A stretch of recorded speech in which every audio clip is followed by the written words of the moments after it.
गिरती हुई अर्थव्यवस्था और सत्ता खोने का डर, इन सब के बीच तुर्की के अर्दोगन ने मांगी है पाकिस्तान और अजरबैजान से बहुत खास मदद। ये कहें कि तुर्की अब बचाओ बचाओ चिल्लाते हुए अपने दो दोस्तों को बुला रहा है, क्योंकि ग्रीस और फ्रांस अब लगा रहे हैं क्लास। तो वहीं दूसरी तरफ भारत ने अपनी दावेदारी ठोक दी है, इतनी बड़ी कि ब्रिटेन, अमेरिका और चीन तीनों ही हैरान रह गए हैं। जानेंगे इन खबरों को विस्तार से। हमने आपको अपनी पिछली खबर में बताया था कि तुर्की की स्थिति क्या है। तुर्की की स्थिति इस वक्त ऐसी है कि ब्रेड की लंबी लाइनें हैं, पर अर्दोगन फिर भी मानने को तैयार नहीं है। अब अर्दोगन का एक काफी पुराना और काफी महत्वाकांक्षा वाला प्रोजेक्ट था, और वो प्रोजेक्ट था 5th जनरेशन फाइटर जेट का प्रोग्राम, जो कि TFX के नाम से जाना जा रहा था। और इसमें काफी बड़ी अमाउंट तुर्की लगा रहा था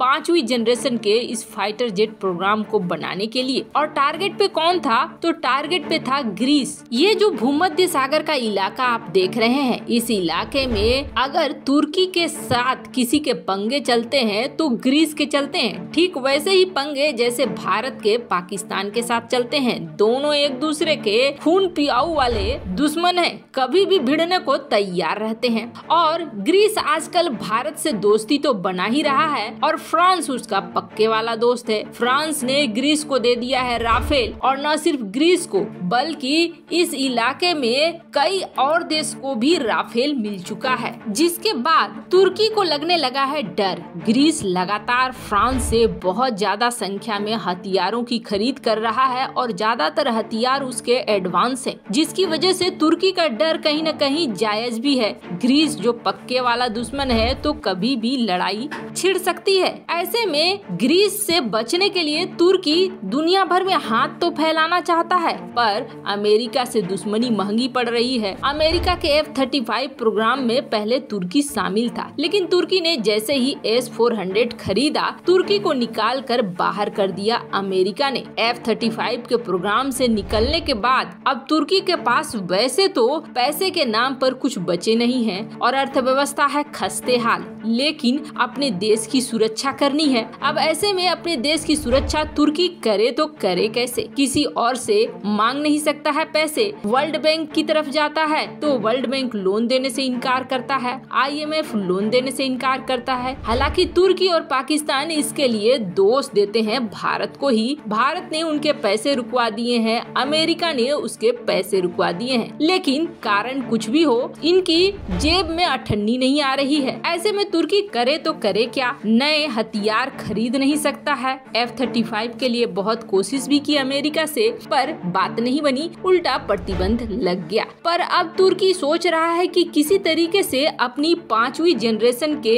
इस फाइटर जेट TFX को पूरा करे, और TFX को पूरा करने के लिए चाहिए पैसे। पर हंसी आएगी अर्दोगन की सोच पर। अर्दोगन ने मांगे भी तो किससे मदद मांगे? अर्दोगन ने अपने TFX 5th generation fighter jet के लिए एक मांगा है अजरबैजान से मदद, और दूसरा मांगा है पाकिस्तान से। इन्होंने कहा कि आप दोनों देश इसमें इन्वेस्टमेंट कीजिए और हम मिलकर बनाएंगे इस फाइटर जेट को। अब उससे भी बड़ी मजे की बात ये सुनिए कि पाकिस्तान को देना है $2.1 बिलियन और अजरबैजान को देना है $0.8 बिलियन। अब आपको बता दें, मिनिमम पाकिस्तान को खरीदने होंगे 60 जेट और अजरबैजान को खरीदने होंगे 20 जेट। मन तो पाकिस्तान का खूब कर रहा होगा, लेकिन पाकिस्तान ये 2 बिलियन लाएगा कहां से? और इसके लिए किससे कर्जा लेगा? और फिर उस कर्जे का ब्याज चुकाने के लिए किससे कर्जा लेगा? खैर, ऐसा लगता है जैसे अर्दोगन सचमुच बिल्कुल गलत नीति, गलत पॉलिसी और गलत देशों के हाथ में पड़ चुके हैं। वैसे तुर्की की सत्ता पे अर्दोगन के अब कुछ ही दिन बचे हैं। तो वहीं दूसरी तरफ भारत ने बिल्कुल धमाल मचा दिया है। भारत ने न सिर्फ चीन को बल्कि अमेरिका, ब्रिटेन, जितने पश्चिमी देश हैं, सबको एक बार फिर से हैरान कर दिया है। हैरान इसलिए कर दिया है क्योंकि दुनिया ये सोच रही थी कि भारत एक सुपर पावर के रूप में उभर रहा है। भारत एक तीसरी शक्ति बन सकता है, अमेरिका, चीन और उसके बाद भारत। लेकिन भारत ने जो किया है उसने ये बता दिया है कि वो तीसरे के लिए नहीं बल्कि की नंबर 1 के पोजीशन पर पहुंचने के लिए काम कर रहा है। इस वक्त स्थिति ऐसी हो गई है कि ये कंपटीशन इतना टफ हो गया है कि विश्व में कौन बनने जा रहा है सुपर पावर और कौन नंबर 1 की पोजीशन पर पहुंचने वाला है। अब ये तो पूरी तरीके से निश्चित है, जो दिख रहा है कि दुनिया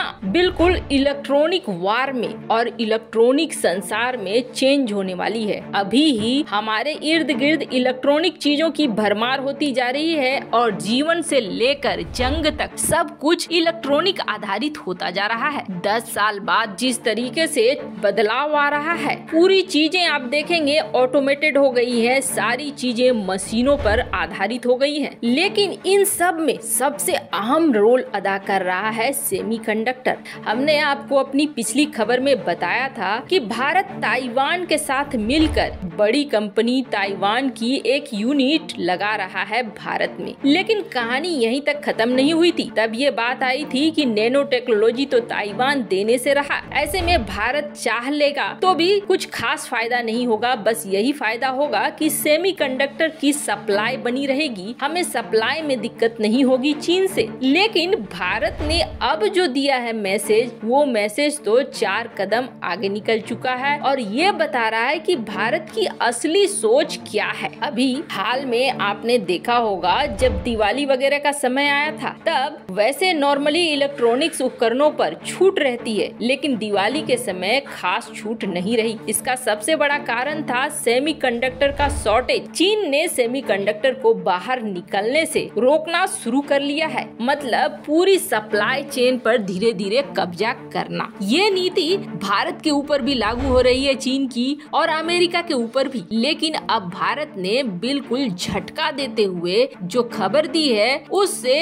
आपको समझ में आ जाएगा भारत क्या कर रहा है और भारत कितनी दूर की सोच रहा है। दरअसल भारत वैसे तो सेमीकंडक्टर मामले में बहुत ज्यादा पैसे खर्च कर रहा है, वहीं दूसरी तरफ भारत जल्द ही 2 से 3 साल के अंदर 12 सेमीकंडक्टर की फैक्ट्रियां इस्टेब्लिश कर रहा है, जो सेमीकंडक्टर अपने देश में बनाएंगी। और आपको बता दें, बड़ी बड़ी सेमीकंडक्टर की कंपनियां भारत से बात भी कर रही हैं। वैसे कहा जा रहा है कि भारत अब टेक्नोलॉजी ट्रांसफर के साथ 28 से 45 नैनो चिप्स, 28 से 45 nm की चिप्स बनाएगा। जैसे आपको बता दें, ये चिप इस्तेमाल होते हैं इलेक्ट्रॉनिक प्रोडक्ट में, लेकिन ये सिर्फ शुरुआत है। वैसे ताइवान की कंपनी 5 नैनो की चिप्स बनाती है। वैसे ये इनिशियल स्टेप है, लेकिन ये स्टेप बहुत ही अच्छा है ताकि आगे निकल सके भारत और इस मार्केट में भी कब्जा कर सके। वैसे आपको क्या लगता है, भारत ने जो ये निर्णय लिया है, क्या ये सही है? कमेंट कर अपनी राय जरूर बताएं। जल्द मिलते हैं अगले वीडियो में नई खबर के साथ।